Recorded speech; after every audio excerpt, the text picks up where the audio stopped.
Hello, everybody, and welcome to another edition of Magic Mics, proudly sponsored by Cool70.com, Mana Traders, as well as Twitch subs and Patreon supporters just like you. My name is Evan Irwin. Get started each week by saying hello to my two co-hosts, Power Dragon. What's up, everybody? And man, I'm still having fun with some Thunder Junction standards, so this is a good time. It's wild. Ribbon Wrestler. Howdy, y'all. It is a good time. He is Uh, equipped. I'm prepared to discuss magic cards and the goings on. But Well, we'll see if this show is big enough for the three of us. Wow. Well, if you missed our pre-show, patrons and subs of this channel get access to that extended version early. We kick it off with our first pick and our code push for CoolStuffInc.com. Check it out. Use promo code MagicMice to get 5% off your next order. Support the show. Tell them that you want us to exist and do all the things. We also want to take a look at our CoolStuffInc.com shirts. These things go off sale as of Monday. You got 5 days left if you want one. A 100% certified jank shirt. My tummy hurts and my hand is bad with a goblin crying. And please don't target me or any permanent I control. I will cry. That's what it says next to the cat. These are super cool. Coolstuffing.com/shirts will get you there. Use the promo code to get 5% off those amounts, which is awesome. All sizes small to 4XL.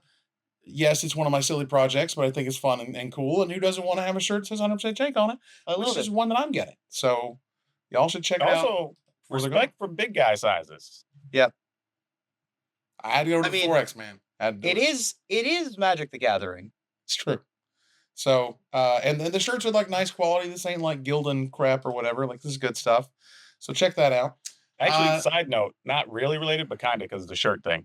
But like, there was this dude in my store once upon a time. He was doing like one of those weight loss challenges, so I wanted to help him track his stuff. And I was like, let's check your shirt size. We'll write that down. And I swear to God, when I checked his label, it just said king size, and I did not know what to do with that. I'm like, I didn't know King that was a thing. size I swear to is God. a shirt. I was Oh, like, boy. what? That's a thing? Like, Wow. yes. Size. Dude Well- was big though, for real. Support your favorite streamer with your suggestions into the show to see who we raid tonight on Twitch. All of that thanks to our sponsor, CoolStuffInc.com, where you can find cool stuff in stock. You should check it out. All right. So, our first pick for this week, granted, this week is a little light. They didn't give us 10 plus Modern Horizons 3 additional spoilers that we could talk about like we did last week, which was super fun and interesting. But no new Magic cards this week, unfortunately. But what we do have is some complaining. And boy, don't you love complaining on the internet. Well, there was some complaining, and people were saying, particularly after the Pro Tour, this person and that person that we talked about last week, like Sam Black and whomever, or Nathan Stour, is not going to be on the next Pro Tour. They're not qualified. And you're like, that's so weird. Well, one of the ways you're able to stay qualified, now what we describe as back in the day, 4+ years ago, was Grand Prix events. And Grand Prix events really started a lot of beyond F&M, what people knew as larger competitive Magic events, where you would travel. It would be, you'd have multiple vendors, lots of different events. There'd be side events, there'd be main events. And along the way, because they had a Pro Tour system and a point system, pros would be showing up to those events, particularly the local ones. And sometimes people would fly in from other countries and around the world because they needed their last few points to stay on the train. Well, the train's gone. There's no train. Train left the station, and it ain't coming back, as far as we can tell. Wizards doesn't seem to be interested in investing any sort of dollars in that direction. And, one could argue that large cash events at Magic Fests are similar to Grand Prix in that way. It's a large, cash event that's also there with a bunch of side events and a bunch of casual stuff along with sort of a festival atmosphere and so on. So, and what Cedric has a long thread here where he basically says, you don't miss Grand Prix, you miss the feeling that you could, play a pro, defeat a pro, have like a shining moment that you got to be like, I made top 8 at a Grand Prix. Oh my God, I was just here to have fun type scenarios. Whereas the pros can have the other half of it, which is they get to stay on the circuit, which is what they want. And you get to have a great time, experiences, and so on, stories that you get to tell.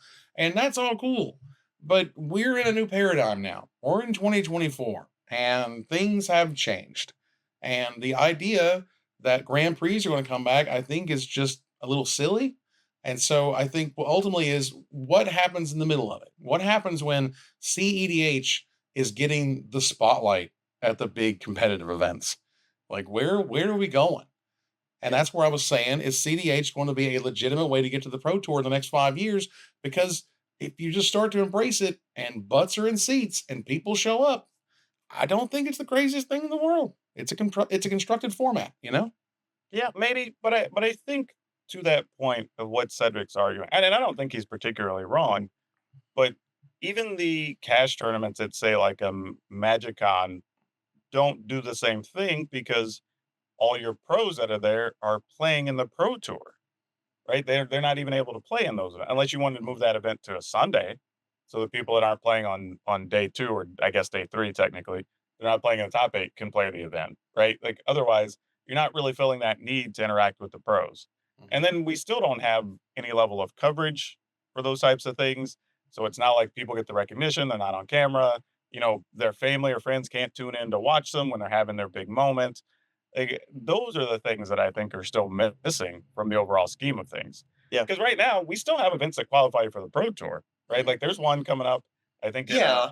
The Like weekend of RCQs and Command- things, yes. Well, but even like a Command Fest, Tulsa or not Tacoma coming up. They're doing like a big 4-slotter that's a modern event or something, Really? right? Like, yeah, it's a modern RCQ at this convention thing that's going to qualify people for the Pro Tour. It's still technically an RCQ, Yeah. but I mean, it's going to be a big cash event. It's going to qualify people. Like we did it at the Hunter Burton. The people who played the main event, I think the top 2 or something qualified for the Pro Tour in that, right? So there's still ways, but unless you're doing it ourselves, like we did with the Hunter Burton, and people can actually have coverage and be on camera and do all the stuff, like you don't get those moments. I think that's what's missing from a lot of these. Right.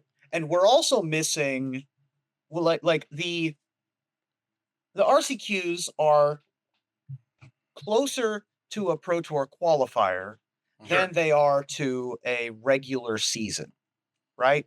The Sure. Magic does not have a regular season. They have playoffs, Right. and they have one-off, winner-take-all kind of events. Right. Yeah. And that is that is not the kind of system that is conducive to advancement, right? You're not going to be able to build storylines. You're just not. Certainly you're not going to be able to build storylines. Like Right. there's no way you're going to be able to build storylines without a through line through a season. Right. Right? If you only have blips and explosions and you don't have the solid tournament series, you're never going to have a cohesive story. So if it is important to you to grow the brand of any of your characters, then this is not the way to do it. They're attempting to do something more akin to what the UFC does, which is big events and then smaller league events at the Vegas shows is basically what they do for UFC. And there's no real way to do a regular season in a fighting tournament because you don't fight Sure. 8 times a year. Yeah, a bunch of them fight twice a year, maybe. Right. But you want, like what we used to have with Grand Prix, PTQs, and RCQs and the Pro Tour was much more akin to golf and tennis, which are endurance sports, certainly, but they are not things you can only do twice a year. Also much more similar to poker, right? Poker has series where you can accumulate points and try to be the player of the series.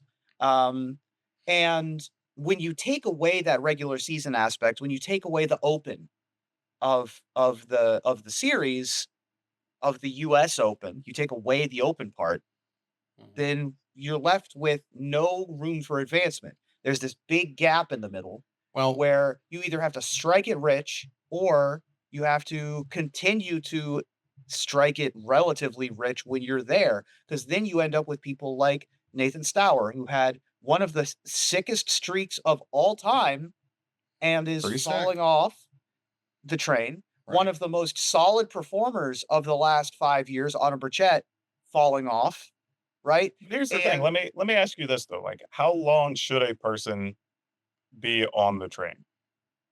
It should well, the way that it used to work was you got points for 2 years-ish.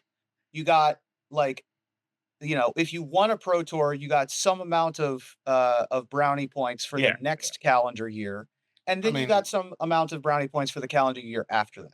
They did it like 7 different ways over a variety of systems. No, I'm just saying, like, your My answer personal is 2 opinions, years. like, My okay, answer is 2 years. And Because that's it where I should, feel like if you- drop every 6 months. Because I feel like if you win the world championship, you should be covered for 2 years. I think Correct. if you win Agreed. a pro tour, you should be covered for at least a year. 1 year. And we talked about this Yep. last week. Agreed. Well, 100%. let me bring it from a different angle, because the people who are talking about coverage, because coverage is great and coverage is awesome, and the amount of money Oh, it's that pricey. that SCG, like when I was there, the amount of money we spent on coverage was fucking ridiculous. Mhm. We're talking about somewhere in the range of $300,000 a year, and that's just the people. That's just Yeah. the people. That's And you not still got to that's haul not the equipment. internet you got to pay for. Yeah. That's not the equipment of $50,000 boxes you got to Bruh, pay by for, the way, which they were $30,000 to $50,000. let people know by the some way. things. And some people don't know how much stuff costs. Bruh. There's some convention centers that if you want real internet, dog, they're gonna hit you up. It's for $4,000. It's Yeah, $4 to pile of $5 money. plus $1,000. Like, There was a point where we were looking at getting renting out the Javits Center in New York City. You know how much it costs to rent out the Javits Center in New York City for a Grand Prix? $1 million fucking I was gonna dollars. say, it's gotta be an $1 arm million away. dollars through RAM. Screw that up. and then you I'll probably have to still fix have to that, pay but $1 union million workers to plug everything in whenever you get there. Yeah. Oh, that's just to get in the room. Yeah. That doesn't pay for your internet. That doesn't pay for whatever amenities. That doesn't pay for the decorator to come and bring your tables and your chairs. Like, it is extremely expensive. And so, and the estimate for Grand Prix, just Grand Prix, is about $15,000 a show. So 10 Grand Prix events is $150,000. Like that, it adds up very, very quickly. And obviously, again, wasn't it fantastic? Wasn't it a fantastic era to live in? It was a great time to be there. It was awesome to have that stuff and make those things, like literally just create sort of a broadcast that went from city to city, week in, week out. We bought like roadie cases, and we had to get a whole series of procedures. We had to get special stuff that you could put over the cord so you wouldn't step on them or whatever. And I mean, my God, Ruben, how did we suffer with the lighting? Oh my God, the lighting was The everything. lighting was an adventure. We Oh. invented 2 or 3 different diffusion rigs, Mhm. including like a Thunderdome, where we built like a tent so that the That's the other thing ballroom too. lighting would Cameras are reflect. much better now than the stuff That's true. they The used to use back cameras in the are day. much better. Yeah. Yeah. So, and there was also a time in which we went from SD to HD, went from Yeah. 480p Also true. to 720p, and that was like $30,000 to $40,000. Like Yeah. that magical box that we bought to do that, and then and then when that had an issue, there was no backup. So suddenly it was $30,000 to $40,000 to have 2 of them in case the first one wasn't working. Otherwise, you've blown all of that money for that weekend for no damn well good. So Yep. so then you have to kind of have a backup. So yeah, so what I'm saying is, like, the money aspect of the issue is really what holds back a lot of those things, Sure. because it took a village. It took everyone. Ruben was doing coverage, and Glenn back in the day, Cedric and Peace Ellie were killing it, but they had to have a contract. We had to make sure that they weren't being sort of killed with the crazy schedule. The schedule had to work out. The deposits you had to put down, the money each and every weekend for all the hotel rooms and the flights and things. Like, man, it was a lot. It was Yeah, a that's great the thing time. too. but- People don't know. You got to put that money down months in advance Oh yeah, 6 before you months even plus. taking an entry fee for the thing. So you might be out, especially the way Star City was doing stuff. Yep. You could be out $1 million. Just for nothing, like just sitting there. Before you've even taken an waiting. entry fee for Right. anything. Just But here's the making thing. sure you have venues for all your stuff. But here's this is marketing 101, right? Oh, It's yeah. marketing 001. It takes honestly. money, right, to make money. So. It takes Yep. money to make money. Yeah. If you want to have people pay attention to your show, you have to have them pay attention to you. You have to convince them to pay attention to you. Right. And Star City no longer runs these events, but they are still living off of the dividends of when they Sure. did. Mhm. Right. A lot of a lot of magic companies rest on the laurels of what they did 5 years ago. Oh, for sure. And Sure. that is, it's not exclusive to SCG. It's a lot of companies. Yeah. And that's a part of the shift in the focus of the culture. We were talking about it in the pre-show.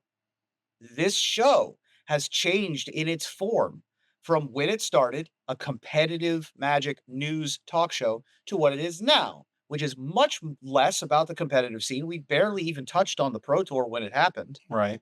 And we barely talk about anything having to do with the pro scene anymore. But So- I think to your point, with the wants and the needs shifting among the players, it's just now more people that don't play, because we said it before, every game, 90% of your players are never going to play at the pro level. A bunch of them are never like even going to aspire to play at the pro level. 99%. Like Yeah, it's just never going to be a Townsfolk. thing. But now we're finding more interactions with the other 90%, right? And that's kind of what's moving stuff. Like as an example, during the Hunter Burton, we don't have people asking like what pros are playing, whatever. You know who they want to follow? Aspiring Spike. That's when we're on stream, like how's Spike doing this weekend? Like, what's his ranking, right? Like, but he's a guy that's out here making videos, he's streaming, he's doing whatever, and like that's who people want to see, right? Like that's who people want to follow, and those are the people want to play against. Oh, yeah. Like they know the names of these bigger people, but hell, there was more interest when Kibler was on camera during the pro tour than a bunch of other people because Kibler's a personality doing all this other content still, right? And that's just the world we're in, unfortunately. Yeah, and it's one of those things that it's interesting to lament and whatnot. And obviously when it was rocking, and it was a cool, fun time to be there. But either way, let's go ahead and move on here to Gather the Townsfolk. We talk a little bit about celebrating Pride Month this June with Magic. You get to bring your community together with Commander games, and you get to basically give every commander partner. So you get to have two commanders. Now it does still count towards your 100, so it's like your two commanders, and your 98. But everything is partner is going to make some silly, crazy ridiculousness that's going to absolutely pop off in a weird, nutty way. And I love it. And let's give a cool reason to celebrate Pride. So the Man, last time go they ahead. did Power Dragon's just I'm going to be gonna upset about the decks or whatever. I mean, yes. The last time they did something like this, they made all of the uncards legal for a month. And that was fun. Nothing was horrific. That was long enough ago where we didn't really have as many tournaments, and we certainly didn't have CEDH 8Ks. So, take that as you will. But it was well received, and it was well regarded, and it was good hype, and it was good publicity. This will do something similar. This is a cool thing to show solidarity that doesn't require any additional input other than we've changed something about our game fundamentally to make a point. And I think that that's a beautiful thing. I think this is a very cool idea. And the fact that it lasts only a month means that nothing will be broken forever. And these are scheduled events, as far as I can tell, at your store. So not like all Commander games ever. It's Commander games that are scheduled at the store for these events and for playing. And then you get a cool rainbow holographic foil print of something that we don't know yet. But I'm sure it'll be super rad. Yeah, to me, that's the biggest thing. If they didn't make some type of promos people have to go out of the way and grind for and whatever, because I don't trust humans. Like there's gonna be people who want to show up and like, I did this absurdly busted thing, when people are just gonna be like, I just brought my girlfriend to try a Commander at the store. You know what I mean? Like there's I'm hoping there's very little of that, but at least there's nothing to crazy play for, which I think is what they did right here, more than anything. That reminds me of the free comic book day that happened recently. I didn't even know this was a thing. People will go and take those free comic books and get them graded. Sure. And then you can sell them for big bucks. But a lot of free comic book day, books have been stamped with the store on them. That's kind of how it all works. That's the marketing part. That's how it works. But then these people were pissed off because, like, how dare you stamp your free comic book day, comics, because it ruined their value. They have free RPG day for stores. And even if we did it, we made it a requirement. Like, hey, we had a schedule, and if you came in and played games or you came and made a purchase, whatever, cool, you can get a free item. But if you're just showing up to get one of the rare things and bounce, nah. Like, because there was a bunch of people, they literally would go. And I talked to people. They would have a whole court. They would drive an hour and a half, hit up every store, and try to get something from every store that was participating in the program. So it's like those people exist. Goodness. So yeah, that's the whole thing. But ultimately, hey, a cool reason to celebrate Pride. Super casual prizes that aren't going to be abused or whatever, or draw any sharks, which is also cool. Which is fun. Bring your partners out, both physical and paper. That's right. Enjoy an event for the week, for the month, I guess. Yeah. So moving on here, there is last year, I think it was, maybe the year before. Gosh, maybe it was even back in Ikoria days. There's been the Destroy All Humans They Can't Be Regenerated manga that's been going on for a minute now. That's I've been just Yep. as I say it out loud here, but it's never gotten an official English translation. It's been like the fans would download it and change out the word bubbles or whatever, and that'd just be it. Well, apparently there's like going to be an official English release coming, and that's going to be super rad. I'm very excited about it. Releasing fall 2024 and includes an exclusive card. They say. Yeah. So this has been a popular manga for 6 years, Oof. and there are something like 15 promos, Japanese language promos that have come out with copies of the manga Nice. overseas. And you can get them overseas, things like Diabolic Edict. There's a new art for Avalanche Riders that I saw one time. Mhm. And apparently the way that when I was reading about this, the manga translator website that was translating this sort of dropped the ball and like stopped doing it, and none of the other translators picked it up. Hmm. So it has been hard to come by English language translations of Destroy All Humans for a little bit, maybe a year.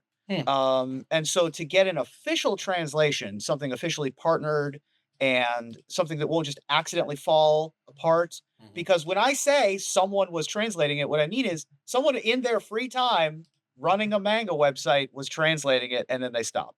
So for there to be an official one, that means someone's going to get paid to do it. That means that there's going to be checks for it. That's a good thing. So that's it's a popular manga, and I'm excited that people who are into that sort of thing are going to get an official translation. Yeah, I expect they're gonna be pretty popular. I mean, it's already been popular without having a full translation. And I mean, hell, even in chat, we got people say, "Yeah, I've been waiting to try to read that one." So I mean, like, there's already people waiting for it. And putting exclusive cards in it is gonna help sales, obviously. Yeah. So yeah, it's a cool crossover product, right? Some people may see it just in a comic book shop or in their manga store, whatever, their anime store, and might pick up Magic. So, it's never a bad thing.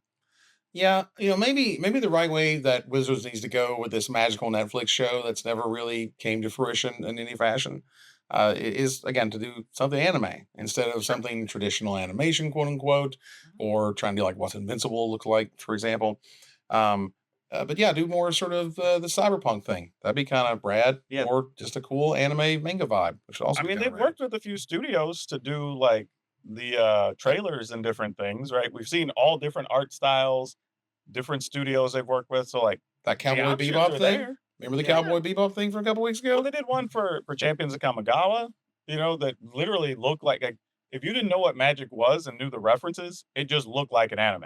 Hmm. Like Yeah. it seriously looked like a 5-minute anime Yeah. intro.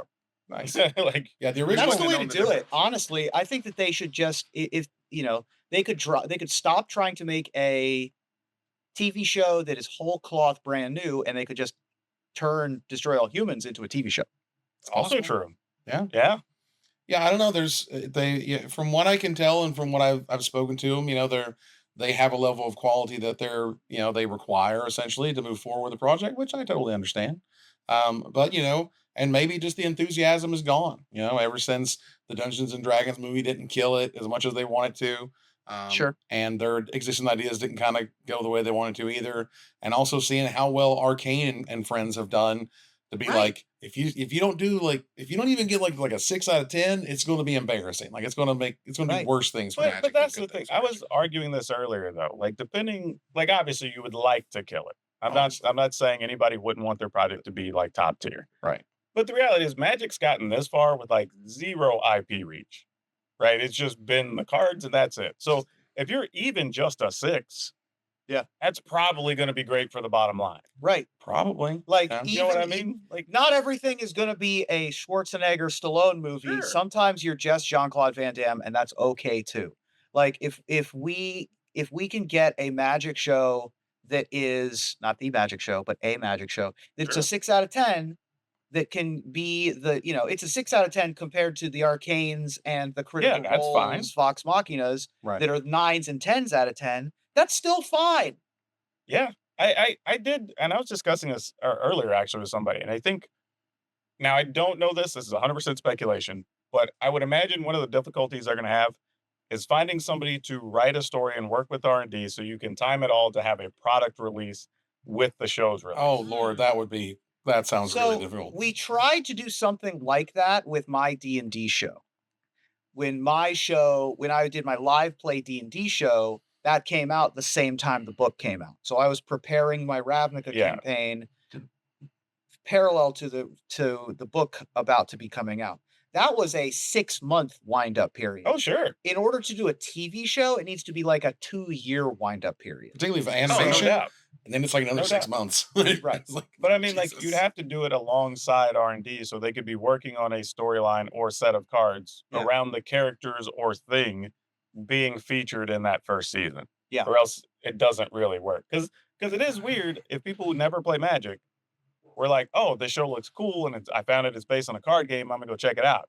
And then none of the story things, the images, the plane, the characters that you just watched for, let's call it 8 episodes, Right. are on the cards that you bought. I mean, Right? Like, that would be weird. it's amazing that they went so far to announce a voice actor for a planeswalker who is dead. Gideon was dead by the time they even spoke I about already knew that was a getting bad Netflix. idea. Yeah, and it was like, what? Why? So trying to make that work would also be kind of weird and silly. So yeah, I don't know. There's probably just too many spinning parts to make it work. All I've seen is there is officially an entry on Netflix for Magic the Gathering now, but no details. So Right. I wonder at what some Gideon's point up that popped to. up in the last few months. He's But dead. that's all we know. Yeah. Speaking of stuff that's a little silly, as we kind of wind down in our slowish week, I did not know that we just had the largest painting of a Magic card in history.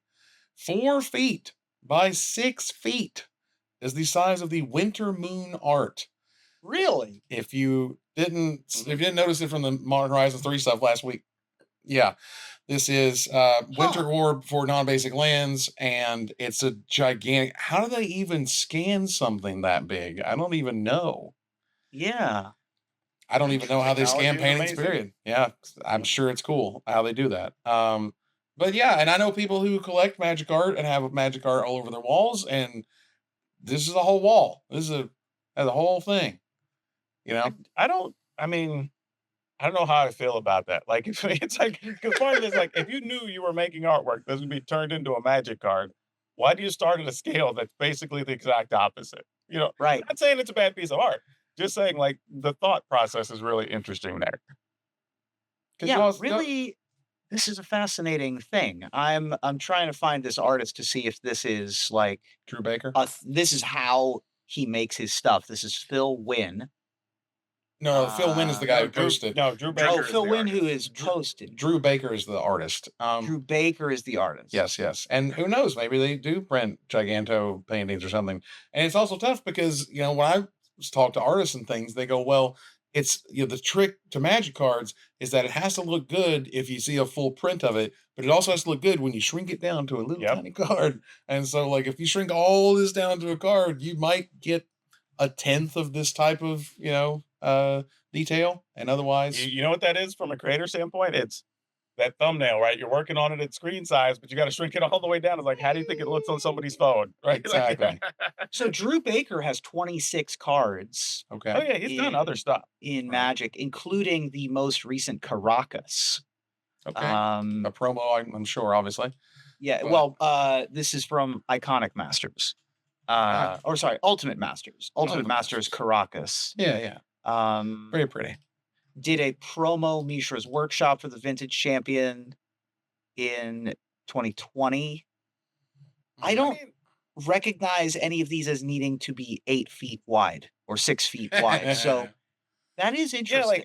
I'm also curious now that, because obviously it's become kind of a little bit of a story and people know about it.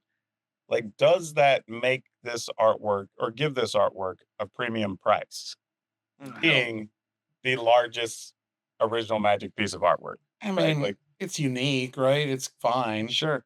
I don't know if that's going to really boost it in the dollar amounts. Honestly, I don't know. it might even hurt it. You know what I mean? Right. Well, sure, because Like, it's so large. It's right? difficult to display. I will It's going to say- cost a fortune to frame it. Like, Well, Right. the shipping is what I'd be concerned Shipping's about. also How do I gonna get be my- awful. How do I get my hands I on it? will say that Magic art, I'm a big fan of Magic art. There's a lot of Magic art that I would not put in my living room.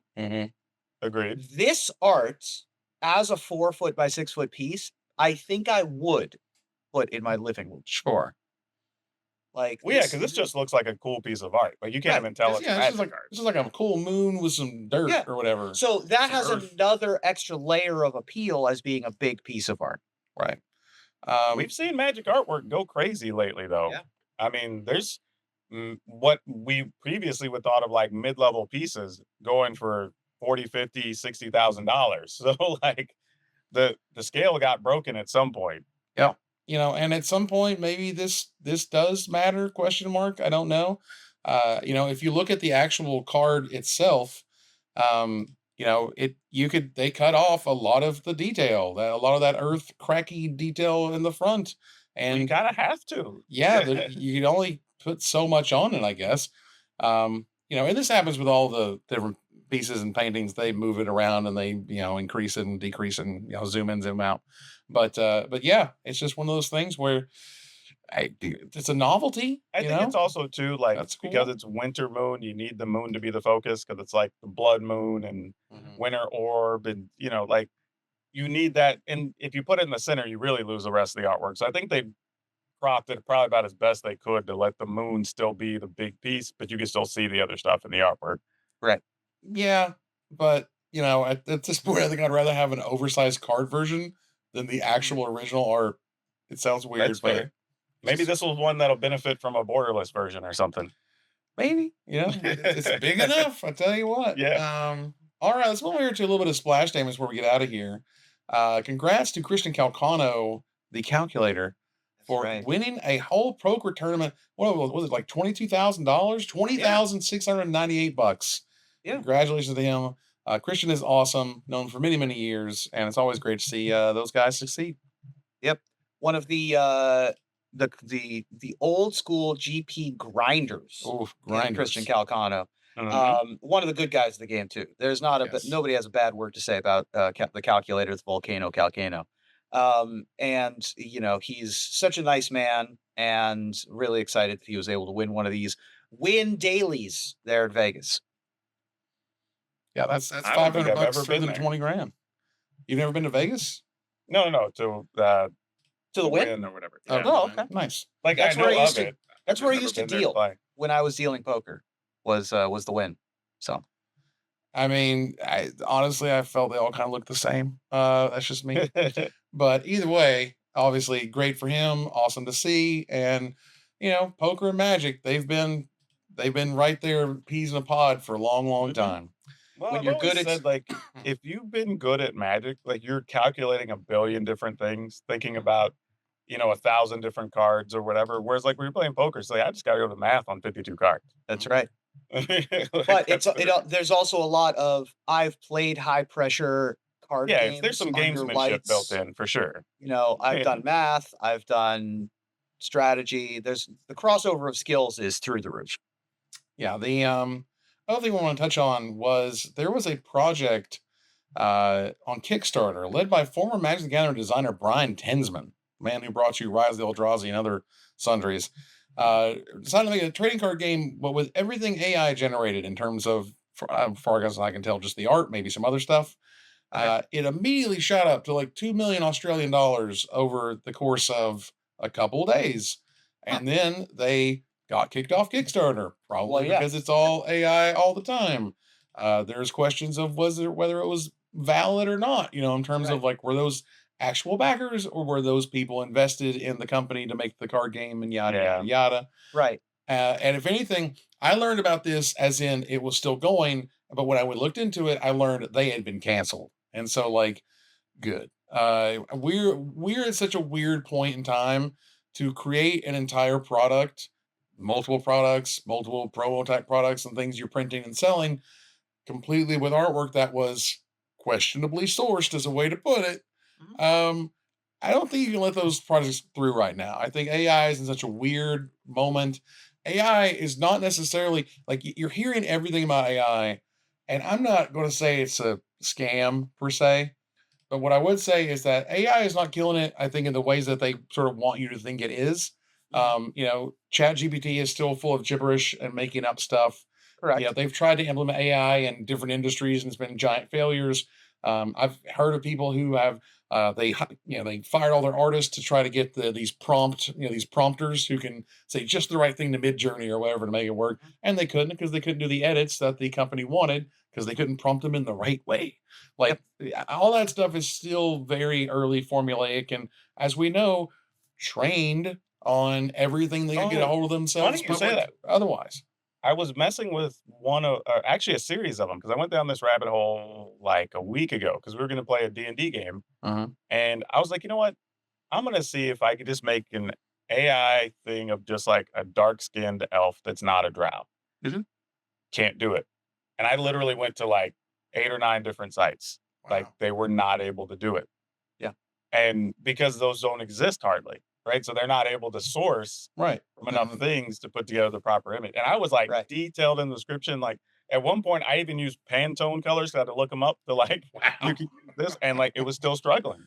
Yeah. Like it just isn't able to do it. Yeah. Unfortunately, or fortunately, depending on how you look at it, uh, generative artificial intelligence, which is the terminology that we use to describe AI that is taking things that exist and homogenizing them together to make something relatively new out of things that exist already. What that means is uh, you can't make anything new. Yeah.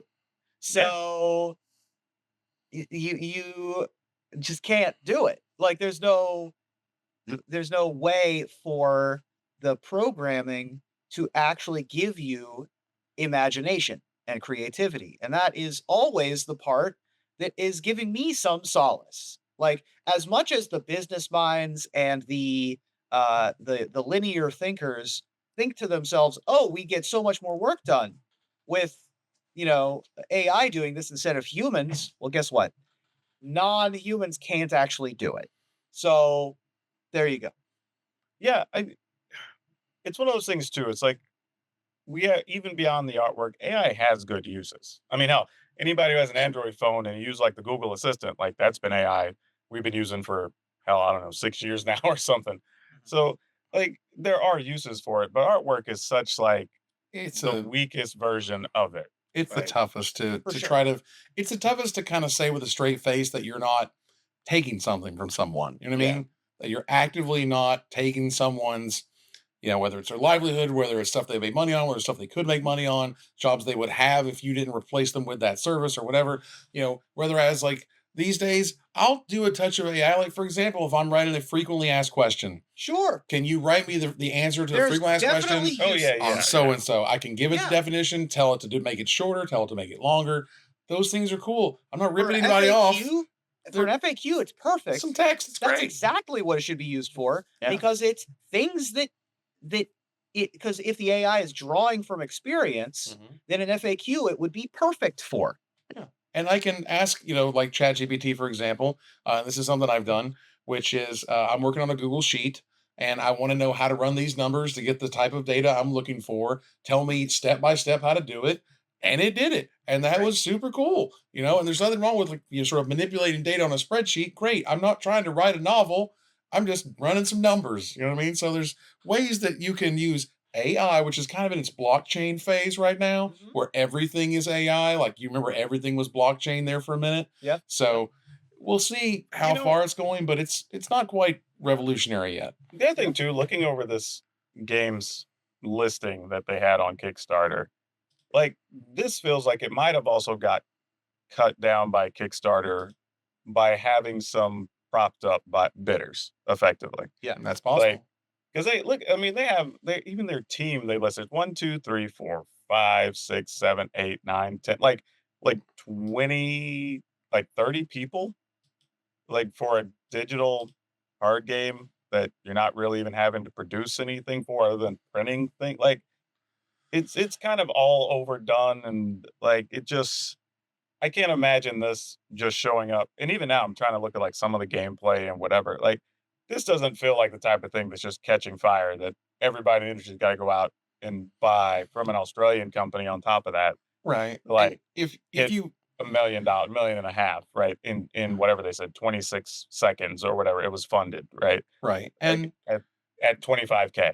I mean, Yeah, that sounds shady at best. And someone noted, like, what are AI magic cards? Like, well, Robo Rosewater has been around for many, many years.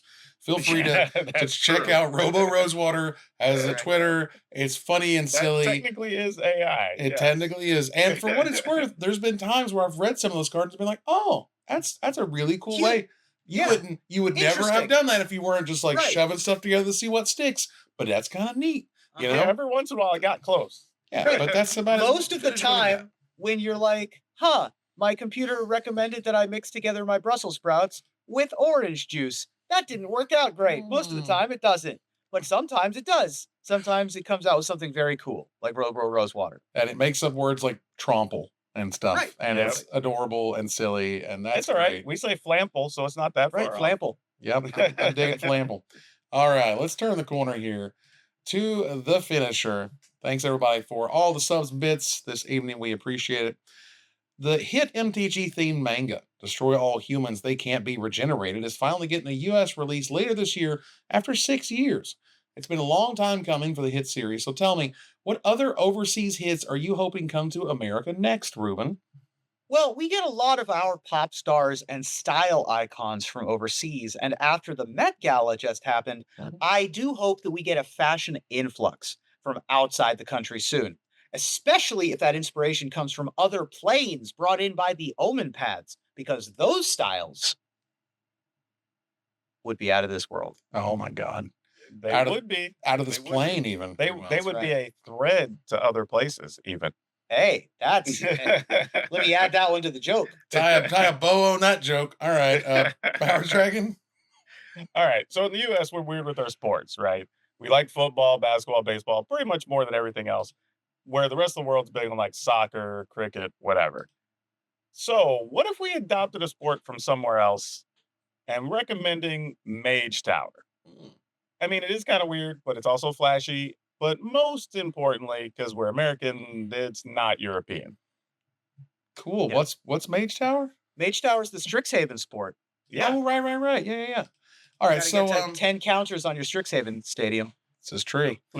Well, following in the vein of The Office and Taskmaster, the next BBC TV show I hope comes to the States is The Crown. But unfortunately, due to Rule 722.2, we'd have to deal combat damage to the British Empire in order for us to get the Monarch. That would be tough for international relations. I was very proud of that punchline. That's the only one of these jokes I was like, oh, this is a good joke. It's a nice one. It's a good one. Yeah. Yeah. Well, that ends another episode, a live episode of Magic Mics. Thanks for joining us here to discuss all things magic. Thank you, Power Dragon. Hey, it's always good to be here. Don't forget, leave us a review and some 5 stars and a comment. We would appreciate it. And moving, thank you, Ruben. Hey, thank you guys. And the person we're going to raid is here. Are they here? I'm Plus, on their channel. All right, let's go. I checked this week. Oh my God, we're going to move on here to our final slide before we get there. I want to thank our sponsor, CoolStuffInc.com. Use the promo code MagicMics for 5% off your order. Our co-sponsor, Mana Traders, my co-host, Power Dragon, and Ruben Bressler. You guys for watching and listening. I hope you support us at patreon.com/magicmics. Please follow, like, tweet, favorite, share, subscribe to everything social. Tell people we exist. Catch us on our exclusive member Discord, live on twitch.tv at Magic Mics, live or taped right here on YouTube. Follow us on Twitter at Magic Mics Cast, and join our TikTok at Magic Mics Cast, or join us here next week, same time, same place, for another episode of Magic Mics. Good night, everybody.